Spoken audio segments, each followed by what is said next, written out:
Hi guys, welcome to Panthers TV. We're joined by the club's head therapist, Nick Taylor, here at the Halifax Panthers. Nick, it's just a bit of an injury update. Obviously, we've got a few guys on the sidelines. We've had a few guys come back, so we'll start. Obviously, we've seen Ben Crooks struggling, and we saw Brandon Douglas lead the field with back problem in Toulouse. Can you give us any updates and any information on how those So, Crooks has had quite a, well, on paper it looks quite a bad hamstring tear, but he's actually functioning pretty well. I think what we're now in, about 26 days in after that, after we're against Bradford, wasn't it? Against Bradford, so we're looking to get him on feet and start to move a little bit more today, which is actually going to accelerate his rehab quite well. It's normally kind of a 3-4 month process, so we're actually shaving quite a lot of that, which is good. Dougie coming off in Toulouse was a little bit of a strange one. Looked at the footage, there wasn't much in anything really. Has a back issue, he's gone into spasm. He's struggling to move still. Well, I haven't seen him yet tonight. I'm going to see him tonight and see how he's moving. We'll give him a bit of time off. But yeah, realistically, we've had scans on it. We've checked it out. There's a few stuff in there that we need to do further investigations on. But we're letting it settle down for a couple of weeks. It should be hopefully 2 or 3 weeks, and it'll start to move a little bit better again and getting back out on feet and moving, ready to perform.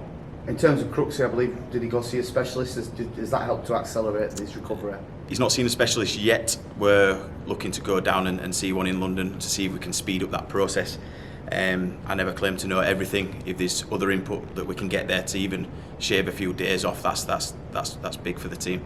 So we'll get him down to London. Hopefully, Kyle's got a link there that we can use when he was playing. So we'll get down there. May even take Dougie down with us to see if we can shave some more time off there and get back on the playing field, especially with the squad that we've got. We need to keep numbers high, numbers ready. And in terms of bringing players back into contention for selection, we've seen Joe Hurd come back. Yeah. We've seen Charlie Graham come back. Can you tell us just a bit about the injuries they were suffering and how well their recovery has gone and how fit you think they are at this moment? Yeah, so Hurdy picked up an ankle injury against Hunslet. We tried to keep him on the park, but if you watch the game, you could see him struggling, so we pulled him there. We could have probably pulled him back a week earlier than what we did, but it'd have been a massive risk for him. If you pull him back too early, you risk losing him for another 3, 4, 5 weeks. So we took the rehab quite cautiously to begin with, and then ramped him up and just made sure he was game ready, which he is now. Charlie Graham, yeah, I'm not saying it's a simple one, but with a hand fracture, you just got to let time do its healing. Once it's done its healing, a little bit of strength work, and he's back in the groove and back playing, which is good. Fractures are never good.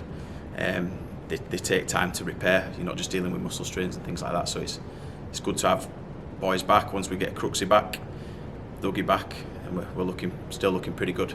And at this point, obviously, there's a weekend off for the Cup, a game at Oldham, and then 2 weekends off. Is this a good time to manage the squad and get some rest and recuperation back into the lads? 100%. I mean, we work with Tabs quite a lot, strength and conditioning. A lot of the credit for the lack of injuries we've had is a lot down to him.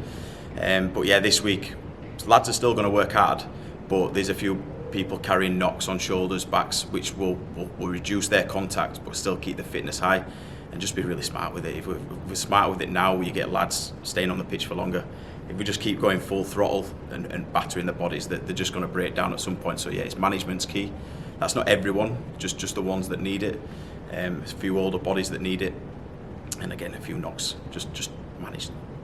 With Tabs coming in, obviously, as head of performance, is there a lot more analytics that go into that side so you can sort of see these injuries come in and sort of manage the toll on the bodies? Yeah, I mean, if you look at it from the outlook, my department's a good department when there's nothing to do. It's probably one of the only jobs where you've got nothing to do, it seems like you're doing well. And that does come down to how the strength and conditioning is planned, delivered, to reduce injuries. I think we've had 1 non-contact injury this year, which is outstanding. Contact injuries we can't mitigate against. It just is what it is sometimes. But yeah, Tabs and how he's structured and how he's periodically changing things, make sure the lads are staying fresh, well, as fresh as possible.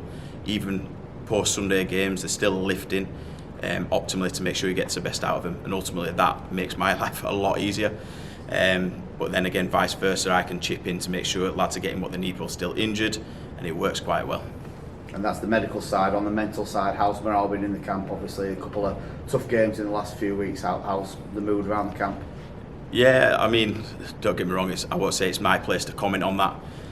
I just make sure I can get what out of the lads what's needed. Obviously, we've had a few losses. Losses aren't good, but we've won 7 games, so morale's is where it is. Lads are trying hard. They're trying hard. They all want to be out on the field, and we'll do the best that we can to make sure they stay out there.